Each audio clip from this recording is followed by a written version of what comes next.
자, 안녕하십니까? 이항수 회계사입니다. 저희 이번 강의는 완전한 특강이죠. 저희 아이파 회원님들에게 워낙 민감해서 별도의 특강으로 제가 동영상 강의를 준비했고, 자, 교재는 이미 우리 자료실에 이렇게 파일로 있어요. 그렇죠? 이 동영상 강의는 모르겠어요. 제 취지는 연간 회원이 아니라 듣고 싶으신 분 누구라도 다 무료로 듣게 하는 거예요. 그래서 20페이지에 해당하는 이 원고가 있습니다. 그렇죠? 20페이지에 해당하는 원고가 이미 자료실에 올라가 있습니다. 이 자료를 다운받고 이 수업을 들으셔야 돼요. 그러니까 강의만 들으시는 건 의미가 없어요. 어차피 무료예요. 자료 파일 다운받으셔서 20페이지 이 교재를 일단 다운받고 이 수업을 듣습니다. 이 수업의 내용은 고용증대 기업 세액공제라는 제도의 완벽한 정리입니다. 너무 민감해요. 너무나 많은 말이 있고 너무 많이 모르셔서 힘들어 하시다고 그러네요. 그래서 완벽한 강의를 해드릴 겁니다. 시간은 몇 시간인지 잘 모르겠네요. 지금부터 해서 끝남은 시간입니다. 그렇죠? 뭐 1시간, 2시간에 끝날 수도 있고요. 더 걸릴 수도 있어요. 해보면서 조절하겠습니다. 자, 다 뽑으셨습니까? 이렇게 제가 이거 타이핑하는데 죽는 줄 알았습니다, 여러분. 시작하죠. 고용증대 기업 세액공제 제도는 조세특례 제한법 29조의 7입니다.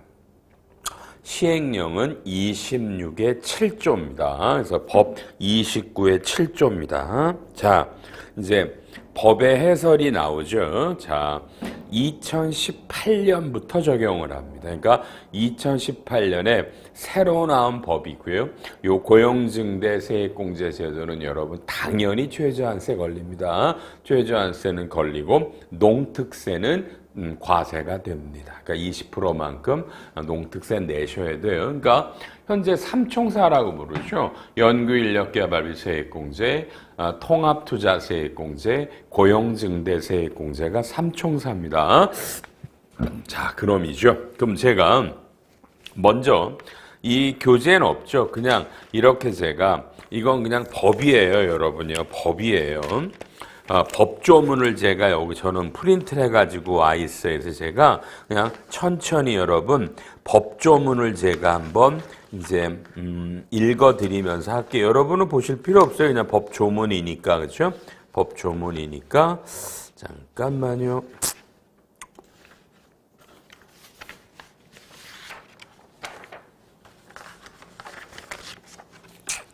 자, 법을 제가 출력한 거예요. 그래서 여러분 그냥 들으세요. 이거 내용은 이제 교재로 설명할 거니까. 자, 보세요. 법 29조의 7. 고용을 증대시킨 기업에 대한 세액공제. 자, 내국인. 그러니까 내국인이니까 조특법이라 우리나라 거주자와 내국 법인을 말해요. 그러니까 외국 법인은 당연히 안 돼요. 그러니까 우리나라 법인 또는 거주자 개인 사업자들입니다.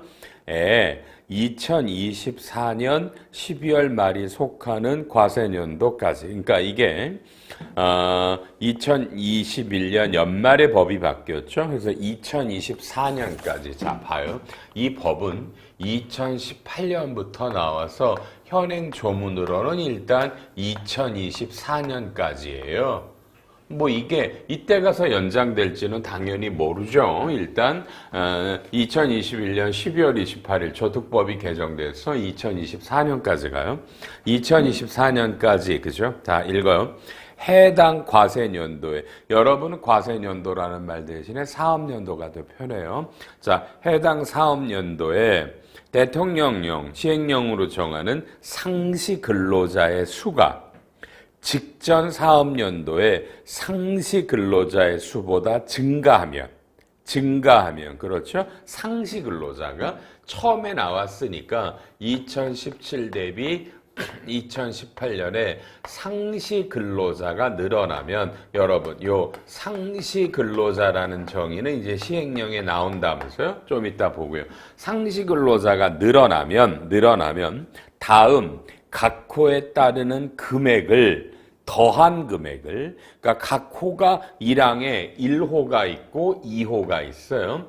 요 둘을 더한 금액을 해당 과세년도와 해당 과세년도의 종료일로부터 1년, 중소기업과 중견기업은 2년이 되는 날이 속하는 사업연도까지, 그죠? 개인 사업자들은 사업소득에서 또는 법인은, 우리나라 법인은 법인세에서 공제합니다.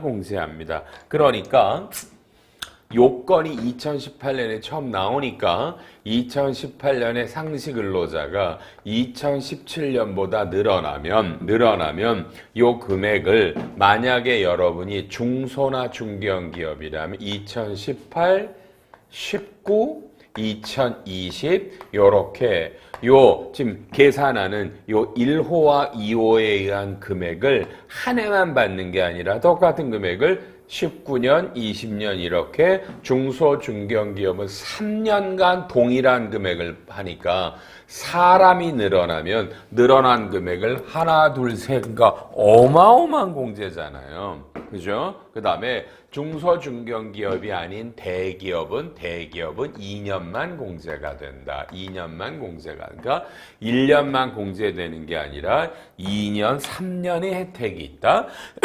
그럼 1호는 청년 정규직, 장애인, 60세 이상인 근로자 등 상시 근로자죠. 그래서 이 사람들을 우리는 청년 등 상시 근로자,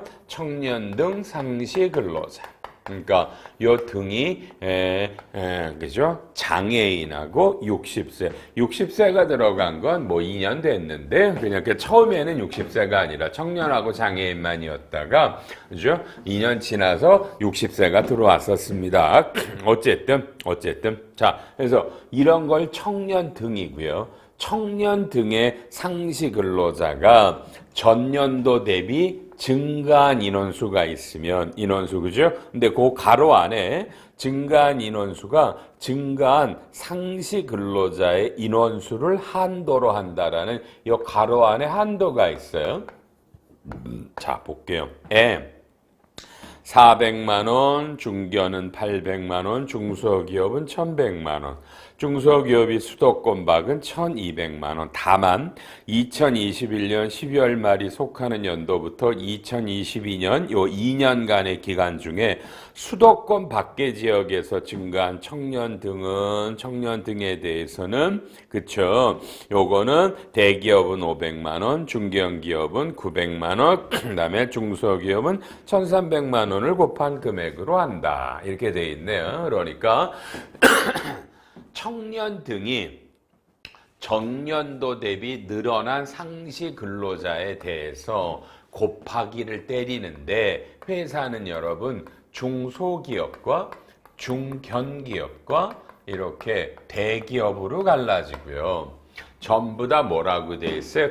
요게 수도권 아니냐, 수도권 밖이냐로 갈라져요. 전부 다 이렇게 두 가지가 이렇게 똑같이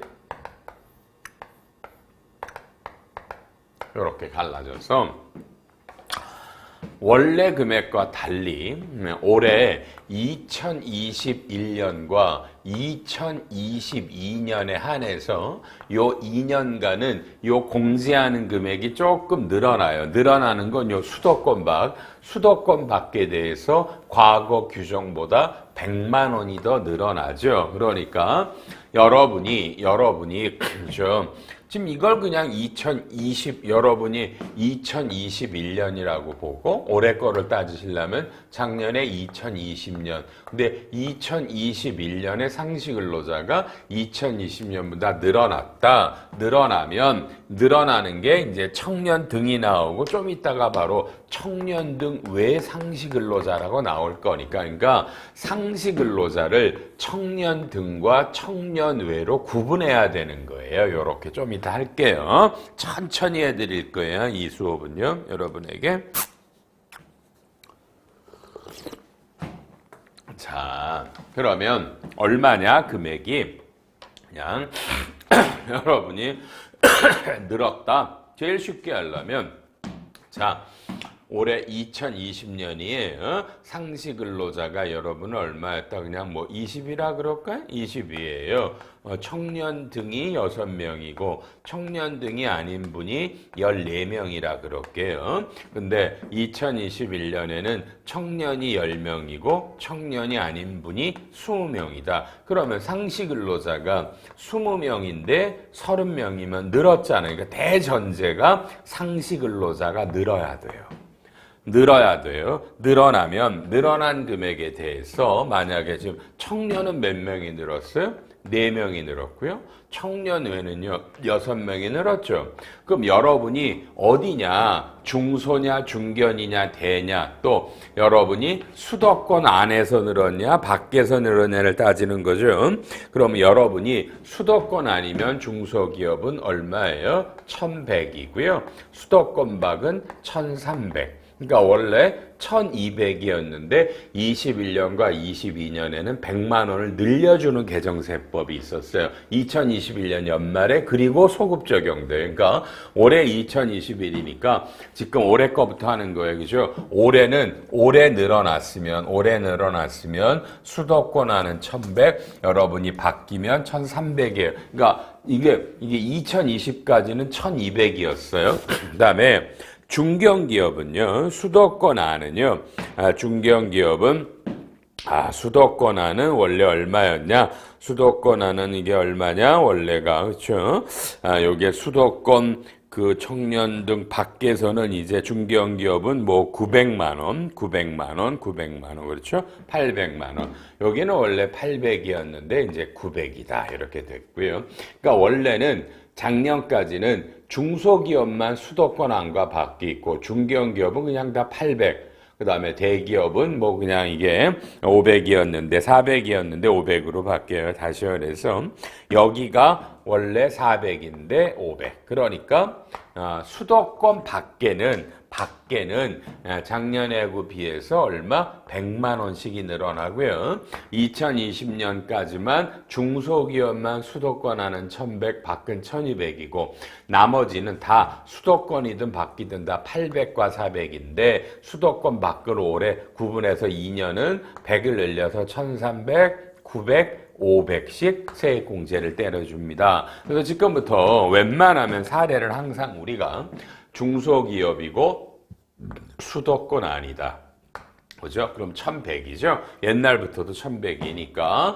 그러면은 요 4명에 대해서 1100을 때린다. 그러면 4400만 원이 공제가 된다. 요렇게. 그렇죠? 되고요. 그 다음에 이렇게 청년 정규직과 장애인과 60세 이상이 아닌 분을 청년 등 외 상시 근로자인데 요건 2호에서 상시 근로자가 늘어나는데 가로 안에 한도가 있다. 한도 얘기는 따로 할 거고요. 그러면은 이거는 원래가 뭐예요? 대기업은 공제가 없고요. 그다음에 중견기업은 얼마요? 450만 원이고요. 그다음에 중소기업은 얼마예요? 700 하고요. 수도권 밖은 770이에요. 자, 그러니까 청년 등이 아닌 분은 대기업은 아예 공제가 없어요. 그리고 중견기업은 수도권이든 아니든 다 450을 공제해 주시고요. 중소기업은 수도권 아니면 700이고 수도권 바뀌면 770. 그래서 개정된 건 요 청년 등이 좀 훨씬 우대가 되죠. 그래서 올해 요게 바뀐 겁니다. 100씩 올라간 거. 1200, 400이 이렇게 올라간 거예요. 요렇게 공제를 때리니까 지금 여러분이 중소기업이고 수도권 아닌데 청년 등이 아닌 분이 6명이 되면 이게 700이죠. 6, 7이 42. 그렇게 되면 요게 총 8,600만 원이 공제가 된다.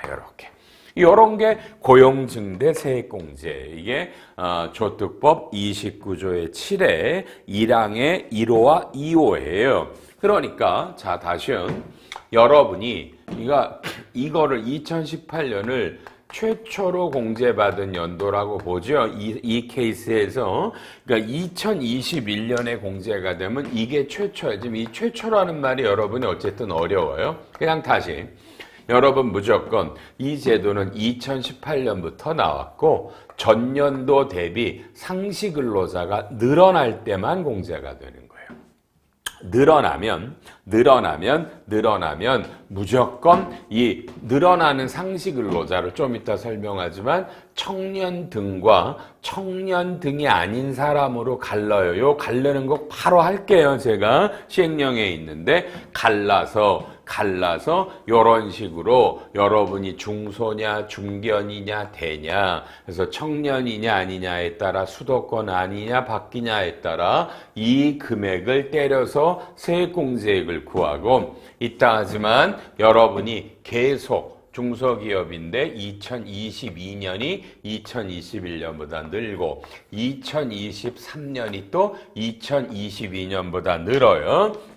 그렇죠? 이렇게 늘어나면 중소기업은 2022년에도 또다시 8,600을 또 한 번 받고 2023년에도 8,600을 또 받으니까 2021년에 2020년보다 사람이 늘었고 2022년에도 또 사람이 늘었고 2023년에도 헷갈리시면 안 돼. 2022년에 늘었다라는 게 2020이 아니라 전년도보다 무조건 늘어야 돼요. 전년도보다 계속 늘면 이 2021년에 2020 대비 늘어난 거를 세상에 3년 동안 공제를 받는다.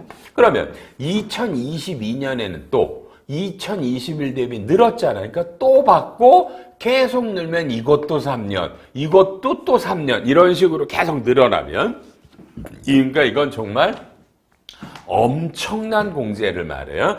엄청난 공제를 말해요. 그렇죠? 그럼 이제 시행령에 가서 상시 근로자를 어떻게 구해요? 라는 걸 제가 또 이제 읽어 드릴게요. 뭐 시행령 26조의 7에 이 고용증대세액 공제는 소비성 서비스업이 아닌 분들은 다 받을 수 있다. 일반적인 얘기고요. 자, 그다음에 상시 근로자가 시행령 23조 요게 시행령 23조 10항에 있다. 그러니까 이 조세특례제한법에는 상시 근로자의 정의가 굉장히 많아요. 그래서 상시 근로자의 정의라는 것들이 이제 다른 조문에 있는 거를 끌고 온 거고요. 요건 제가 프린트물에 놨어요. 프린트물에 어디 놨냐면 프린트물에 자, 두 번째 페이지에 여러분 또 프린트물로 오세요. 가로 5번에 이 상시 근로자의 계산은 시행령 23조 10항인데 이거는 매월말 그죠 여러분요. 매월말 현재 어떻게 돼요? 이 상시 근로자의 합계를 구해서 12로 나누는 거고 소수점 두 자리 미만은 절사를 해요. 그러니까 여러분 회사에서 자 근무하는 분들이 자 봐요. 1월 말부터 12월 말까지 12달이 있잖아요. 그러면 1월 말에 근무하는 분들 12월 말에 그럼 12달이 나오죠? 이 사람 수를 다 더해 주세요. 이 더해 가지고 이걸 12로 나누는 게 요게 상시 근로자예요. 근데 이걸 소수점 두 자리까지 뭐 좀 누구 몇 명점 몇몇몇 이렇게 되면 자르세요. 그냥 반올림하지 말고 몇점 몇몇 소수점 두 자리까지예요. 그러니까 그냥 귀찮으니까 제가 이렇게 끊었지. 원래는 소수점 두 자리에서 반올림하지 말고 절사합니다. 이렇게 1월 말, 2월 말, 3월 말에 쭉 12달의 인원수를 더해서 12로 나눈 겁니다. 두 자리, 소수점 두 자리 미만 절사하고요. 그 다음에 이걸 또 좀 전에 구한 이 사람들 중에 청년, 그 다음에 장애인 60세 이상을 또 12달을 더해서 12로 나누면 이게 청년 등 상시 근로자 수예요. 그래서 여러분은 전체 상시 근로자 수를 더하고 청년 등을 더해서 여기서 빼면 이게 청년 등 외 상시 근로자 수가 나오는 거예요. 그러니까 두 개만 구하시면 되는데 결코 쉽지 않겠죠. 그죠? 뭐 급여 대장에서 월급 받는 사람을 도와지만 요 청년 등을 아직도 지금 청년의 정의를 얘기 안 했잖아요. 요거를 가르는 게 요게 어려운 거예요. 상시 근로자의 뭐 매월 월급 받는 사람들을 12달 도와주면 되는데 다만 자 가요. 3번 창업 등의 경우에는 요 조특령 23조 13항이에요. 여기 13항에 보면 뭐라고 나와요? 자, 회계사님 2028년에 창업했으면 2017년이 없죠. 그냥 무조건 없으면 0이니까 창업해서 매월 사람 뽑았죠. 전체가 다 되는 거예요. 이거 어마어마한 거예요. 창업하면. 100명을 창업했는데 100명이다. 그럼 100명에 여러분 1100이면 얼마야? 1100이면 10억, 11억이에요. 11억. 그러니까 창업을 하면은 요거는 그냥 0입니다. 무조건 다 되고요. 그럼 반대말로 해볼까요? 올해 여러분이 폐업을 했다. 그럼 사람이 없죠. 이러면 좀 이따 나오는 이건 어쩔 수 없어요. 추징의 대상이 됩니다. 그러니까 이게 무조건 공제만 되는 게 아니라 뭐다 여러분 이게 추징도 돼요. 추징도 돼요. 추징 얘기도 좀 이따 해요. 어려우니까. 다음에요. 4. 월말 입사자, 퇴사자는 들어가요. 이게 월말이니까 봐요. 1월 말에 입사한 분, 1월 말에 근무했죠. 당연히 합산하세요. 또 1월 말에 퇴사하신 분 1월 말까지 근무하고 나갔잖아. 이 둘 다 들어와. 한 편이 아니라 양편 다 들어와요. 이 월말에 입사한 분, 월말에 퇴사하신 분도 다 양쪽 다 들어갑니다. 들어가시고요. 다음에 5항이 되게 재밌어요. 최초 공제받은 연도에 청년 등의 해당자는 이후에도 동일하게 여러분 계산이 됩니다. 이 말이 뭐냐면 좀 이따 나올 텐데 여러분요. 지금 좀 이따 어떤 사례가 나와요? 2022년에 만약에 여러분 여기서 사람이 그죠? 줄어들면 어떻게 돼요? 줄어들면 추징이 되겠죠? 좀 추징 얘기도 좀 이따 한다 그랬어요. 자, 봐요. 사람이 줄어들면 그죠? 좀 이따 이제 추징을 해. 그러니까 이 제도는 무조건 늘어나면 공제를 해주지만 줄어들면 옛날에 받아 먹었던 걸 뱉어내라라는 조문이에요. 그죠? 뱉어내야 되는 조문이에요. 추징 조문이 있어서 무서운 조문이에요. 그죠? 그러니까 문제는 이러면 어떻게 돼요? 잘 보셔야 돼요. 뭐라? 전체 상시 근로자는 뭐예요? 똑같죠? 똑같죠? 이게 뭐 전제를 그냥 간 거야. 근데 이게 사람이 왜 그러냐면 자, 작년에는 청년의 나이가 만 29세거든요. 작년에는 여러분 청년에 해당된 사람이 올해는 30세가 넘었으면 청년이 아닐 수 있죠. 그럼 어떻게 돼요? 작년에는 만 29살이었어요. 계산할 때 청년에 들어갔는데 올해는 30살이 넘어가니까 청년 외로 들어와요. 그럼 어떻게 돼요? 사람은 변동이 없는데 이렇게 되면 청년이 줄은 걸로 보이죠.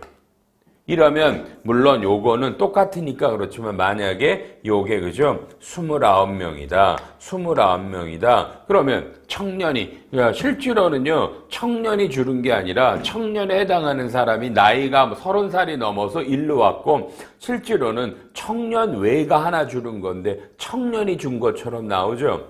그러면 이게 추징을 돼요. 좀 이따 한다니까요.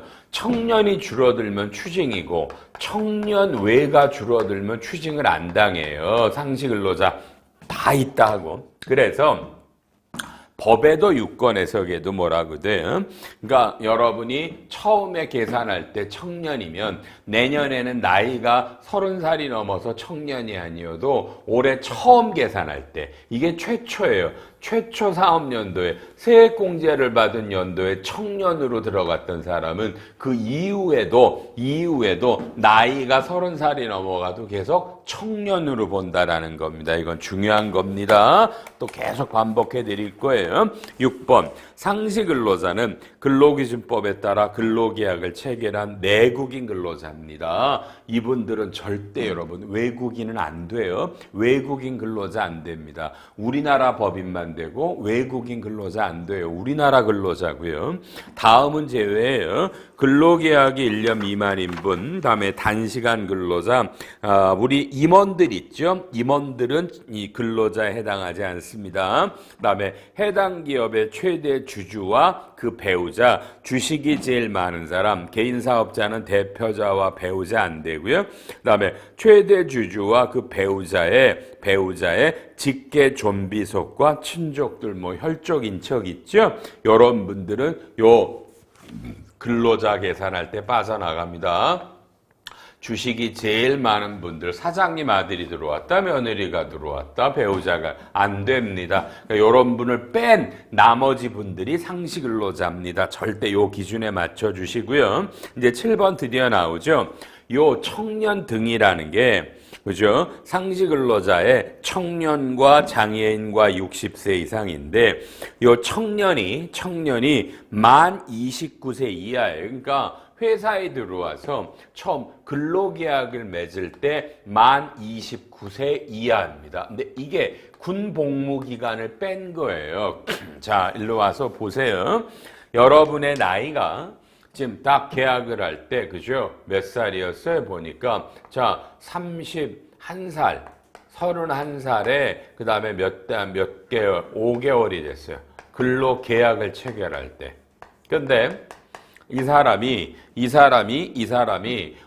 근로를 하면서 군복무를 했을 텐데, 그 전에 군복무 기간이 여러분 19개월이에요. 19개월이면 여러분 1년 7개월이었나요? 그러면 여기서 1년 7개월을 빼야 된다. 그러니까 내가 우리나라 나이로 만으로 몇 살 몇 개월인데 군 복무 기간을 빼요. 이게 만 29세 이하다. 그죠? 29세 이하다. 이러면 여러분 이게 청년이에요. 이게 청년입니다. 아셨죠? 그러니까 반드시 군 복무 기간을 빼는데 최장 6년까지 빠집니다. 하사관 같아서 6년까지 빠지니까 35살 이후에도 청년일 수가 있는 거예요, 여러분. 그러니까 근로계약을 체결하는 날 현재 만 29세 이하다. 30살이 안 된다. 그렇죠? 이하라는 말 조심해 주셔서 그게 군복무 기간을 빼니까 요 상시 근로자를 구하는 건 별로 어렵지 않아요. 근데 다만 급여 대장도 조심할 게 월말에 있는 사람들로 12달을 때리니까 그 달에 퇴사한 사람 이런 건 빼야 되겠죠. 그 달에 입사한 사람은 들어가면 되니까 그 달에 퇴사한 사람인데 말에 퇴사한 사람은 들어갑니다. 이렇게 해서 전체 상시 근로자에 이걸 구하는 건 쉬운데 청년 등을 구하는 장애인은 거의 없으실 거고요. 우리가 그렇죠. 그다음에 60세 이상은 뭐 나이가 60세, 나이가 근로계약을 체결할 때 60세 이상을 말합니다. 그런 분들이니까 쉬운데 요 청년을 군복무 기간을 다 일일이 확인해야 되니까 쉽지 않겠죠. 그리고 올해 청년이면 봐봐요. 이분이 봐봐. 어떻게 돼요? 그러면 여기서 해봐요. 31점 우리가 이게 짜증난다. 제가 계산기 갖고 왔나 볼게요. 있네요. 자, 12달로 따지면 말이에요. 31살에 12달에 5살이면 이게 377인데 여기서 그죠? 뭘 빼요? 19개월을 빼요. 19를 빼봐요. 19를 빼요. 그럼 이게 358이면 1년에 요게 12달이잖아요. 12달로 나누면 이게 29점이죠. 뭐 이렇게 나오네요. 그러니까 이게 지금 만 30이 안 됐잖아요. 그러니까 이 사람이 올해 우리 회사에 들어왔으면 청년이에요. 그렇죠? 청년이에요. 근데 쉽게 생각해봐요. 이 사람이 근로계약을 체결할 때는 청년인데 내년에는 당연히 30세 넘었잖아요. 이러니까 이래도 내가 들어올 때 처음부터 청년이면 그 이후에 나이가 30이 넘어가도 어떻게 돼요? 넘어가도 내년에도 이 사람은 계속 청년으로 봐야 된다. 안 그러면 추징이 나오니까 요거 조심하시고요. 그 다음에 요것도 좀 이따 다시 할게요. 이 사람은 올해 뭐예요? 올해 청년이었다가 그죠? 올해 또 뭐야? 올해 넘어가죠? 30살이. 이게 뭐 연초에 입사했다. 30살이 올해 넘어가. 요럴 때 요 청년 등의 상시 근로자를 월별로 더해 나갈 때도 얘기가 좀 이따 나옵니다. 다시 해드릴게요. 그러니까 여러분이 요게 어렵다. 요 상시 근로자를 12달을 더해서 12로 두 자리까지 띄고 하는 거는 별로 어렵지 않은데 연도 월 중에 퇴사자만 빼고 월말에 퇴사자는 집어넣고요. 요 청년들을 구하는 게 쉽지 않다. 그렇죠? 그래서 요건 회사들 잘 구하셔야 되고 나중에 이거 엉터리로 구하다가 제가 말했죠. 세무조사할 때 이제 요걸 계산하는 거를 다 일일이 확인해야 될 것 같아요. 이런 과정에서 추징이 많이 나올 겁니다. 요런 식으로 해서 상시 근로자를 구한다. 되셨죠? 그러니까 요렇게 구해서 세액공제를 계산하는 거예요. 그래서 이게 시행령의 법의 29조 29의 7항의 이제 1항입니다. 요렇게. 자, 요건이 올해 전년도보다 늘었다. 늘어나면 이거를 청년과 청년외로 바꿔서 수도권이냐 바뀌냐와 중소, 중견, 대기업에 따라 이렇게 하고 그 다음에 내년에도 또 후년에도 항상 전년도보다 늘어나면 중소기업은 포함해서 3년간, 대기업은 포함해서 2년간 계속 이 금액들이 적용이 되고 좀 이따 하지만 줄어들면 추징을 한다. 다 이제 여기서 이걸 잘 보셔야 돼요. 잘 보셔야 돼요. 빨리 보세요. 심플할 거예요. 자, 요런 건 어떻게 돼요? 일로 와보세요. 요러면 어떻게 돼요? 청년이 그렇죠? 청년은 뭐예요? 늘었죠. 그런데 이게 청년외가 12이에요. 빨리.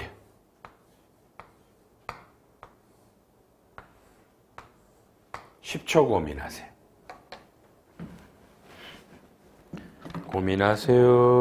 고민하세요.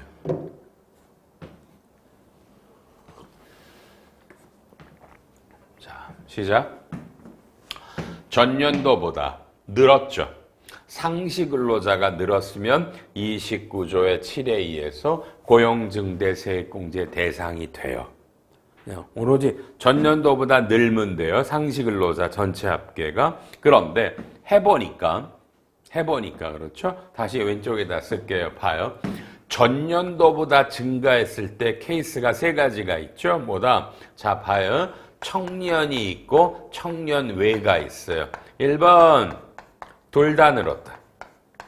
이래도 전체가 늘었겠고요. 2번 청년은 늘었는데 청년외는 줄었다. 그래도 토탈이 합계가 플러스면 는 거죠. 상시 근로자는요.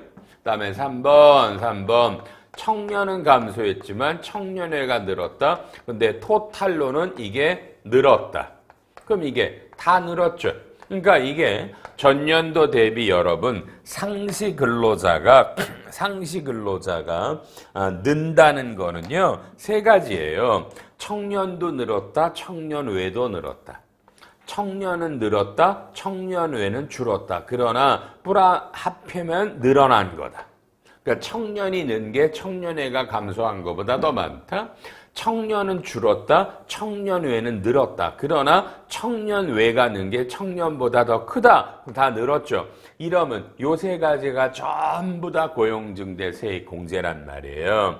고용증대세액공제인데 이게 제일 쉬워요. 이거에 따라 그냥 중소기업이고 수도권이면 1100이고 이놈은 700을 때리면 되는데 문제는 요렇게 하나가 플러스고 하나가 여러분 마이너스일 때 지금 이거죠?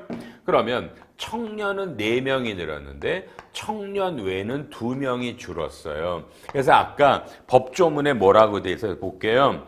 29조 7항 1항 1호에 청년 등 상시 근로자의 증가한 인원수에 이 금액을 때리는데 가로 증가한 상시 근로자의 인원수를 한도로 한다. 그러니까 청년은 총 4명이 늘었지만 상시 근로자가 전체로 는 거는 2명이니까 그죠? 얘는 줄어들으니까 세액공제가 없지만 원래 얘는 1100이지만 이게 전체는 2이니까 4명이 늘어도 2명에 대해서만 1100을 적용합니다. 그래서 2200의 세액공제를 받으라는 거예요. 이게 가로 안에 그죠? 한도로 한다라는 요 문구인데 이제부터 중요한 말. 여러분, 원래 이 법이 몇 년도에 나왔다고 그랬어요? 2018년에 나왔는데 그때는 가로 안에 증가한 상시 근로자의 인원수를 한도로 한다라는 말이 여러분 2018, 19에는 없었어요. 요게 2019년 연말에 개정이 되면서 요 한도로 한다라는 규정이 추가됐고요. 부칙에 따라 이거는 2024년도부터 적용한다고 되어 있어요. 그러나 우리는 상식적으로 청년은 늘었지만 청년회가 줄면 사람이 는 건 둘이 는 거니까 2200이다라고 이렇게 해석을 했는데 지금 와서 보니까 법은 그냥 법이다. 그래서 법에는 그냥 그 당시에 2018과 19는 이 한도로 한다라는 규정이 없으니까 청년회는 줄어들었으니까 없지만 청년은 4명이 늘어나면 4명의 1100이다. 그래서 여러분 얼마? 4400이 맞다라는 해석이 아니라 주장이 나왔어요. 이 뒤에 써 있어요. 여러분 이 주장 맞는 것 같아요. 지금 무지하게 많은 기업들이 처음에 2200을 받아먹고 옛날에 한도로 한다라는 조문은 2020년부터잖아. 그렇더라면 2018과 19에 늘어날 때는 4,400이네 2,200 더 달라고 경정들 들어가는데 이게 환급되고 있다 그러네요. 환급된대요. 맞는 말 같아요. 그리고 이게 이미 세무사회에서 세무사님들에게 전부 다 통지가 갔어요. 이거 경정으로 환급받아라. 이게 지금 난리가 나는 모양인데 여러분도 반드시 이 경우에 경정 청구를 들어가셔야 돼요. 일로 오세요. 지금 이 문제는 봐요. 2018년에 2017년보다 상시 전체 토탈로는 늘었어요. 그런데 이게 둘 중에죠. 청년이 늘거나 아니면 청년회는 감소하거나 청년이 감소하거나 청년회가 늘어나거나 그러나 토탈로는 늘었을 때 요거죠. 이랬을 때 이제까지 우리는 그냥 해석이 요 토탈로 늘어난 거에 청년이면 1100, 청년회면 700을 때렸는데 이게 아니라 마이너스가 된 건 어차피 안 되지만 네팅하지 말고 플러스는 전부 다 1100, 플러스는 전부 다 청년회는 700으로 하라. 그러면 이걸 네팅해서 받으신 분은 여러분 경정 청구를 해야 된다. 그러면 이게 전제가 봐요. 2019년에도 18년보다 늘었고 2020년에도 또 19년보다 늘었으면 이렇게 매년 늘었으면 3년간 2019년께 요 금액이 올해도 받고 요거도 받고 똑같은 금액을 3년치 받는다고 그랬죠. 맞죠? 이렇게 받죠. 그런데 2018년에 아까 말한 4,400인데 2,200을 받았으면 요놈 지금 왜 이 강의를 듣는 게 2020이니까 요 3년치 전액 다 경정 청구로 환급이에요. 또 똑같죠. 또 뭐야? 또 2019년도요. 그죠? 2019년도 또 2018년보다 늘었다고 그러잔 말이에요. 그럼 좀 전에 사례가 어떻게 됐었어요? 우리가 했었죠. 자, 봐요. 2021년에 아까 요 칠판 왼쪽이요. 청년이 12이었죠? 10하고 뭐야? 12이었나요? 12. 요렇게 해서 22이었어요. 전년도보다 해서 일단 전년도가 청년이 6이었고 여기가 뭐야? 몇이었어요? 14였죠? 그래서 좀 전에 네팅하지 말고 요 청년이 늘어난 4세대에서 다 해라라고 했고요. 그 다음에 2022년은 이제 또 그죠? 이게 18이라고 그랬으니까 처음에 참 그죠? 요게 17이고 요게 18년이고 요게 19년인데 19년에도 또 뭐예요? 전체는 늘었어요. 전체는 늘었는데 그죠? 이번에는 또 어떻게 돼요? 이번에는요. 요 청년 외가 요게 13이라고 그러고 여기가 9이라고 그럴게요. 이게 9이 아닌가 요건요? 그렇죠? 요건 또 아니죠. 요게 뭐시라고 그럴까? 15라고 그러면 9가 되겠네요. 그럼 여기도 또 뭐야? 2019년에도요. 2018년보다 늘었잖아요. 늘으니까 요건 이따 추징이에요. 추징은 제가 이따 얘기할 거니까 일단 그러면 2019년에도 어떻게 돼요? 청년은 하나가 줄었고요. 청년 외에는 셋이 늘었지만 토탈로는 둘이 늘었으니까 원래 일반적으로는 그냥 요 둘이 청년회가 셋이지만 둘에다가 700을 때렸는데 이건 안 되고 추징은 있다 얘기하지만 셋이니까 700이니까 얼마야? 이가 700만 원을 2명으로 했으니까 3명이다. 그럼 이것도 경정이란 말이에요. 그런데 또 이게 2020년도 또 전체가 늘었다 그러면 이것도 19, 20년, 19년 분도 2년이 경정이죠. 그러면 하나, 둘, 셋, 넷, 다섯, 잘하면 5개년도 경정이 들어가실 수 있어요. 전제는 전부 다 사람이 늘었다. 근데 늘어나는데 한쪽은 플러스고 한쪽이 마이너스인데 전체는 늘었다. 이렇게 되면 추징은 있다 얘기하고 늘어난 거에 대해서 혹시 네팅 한도로 하셨더라면 이렇게 지금 경정에서 지금 수도 없이 여러분 2018년과 19년께 지금 경정이 들어오고 있답니다. 난리가 난 모양인데 일선 세무서들에서요. 경정이 무지하게 들어오니까 이건 여러분 어떤 불이익도 없을 것 같아요. 이건 기재부가 법을 만들 때 법의 일부에 에러가 난 거죠. 그래서 긴급하게 한도를 넣었는데 문제가 안 생길 줄 알았는데 우리나라 사람 독하거든요. 문제가 야기됐고 수없이 많은 경정이고 어마어마한 세금이 환급되고 있는 것 같습니다. 지금 우리가 추징을 안 하고, 그죠? 추징을 안 하고 29조의 7항의 1항만 대한 거죠. 이게 상시 근로자 수가 어떻게 구하고 어떤 거다 청년과 청년회로 갈라서 늘어났을 때 이런 금액을 중소중견은 3년, 대기업은 1년, 2년간 공제받는다. 이 얘기를 추징은 여러분 다음 시간에 도움 되시죠? 이렇게 천천히 추징이 어렵습니다. 추징도 제가 해드릴 거니까. 2020년에 이런 추징을 안 한다는 거 그런 것 때문에 걱정하지 마세요. 이제 겨우 1시간 끝났습니다. 다음 시간에 두 번째 강의에서 뵐게요.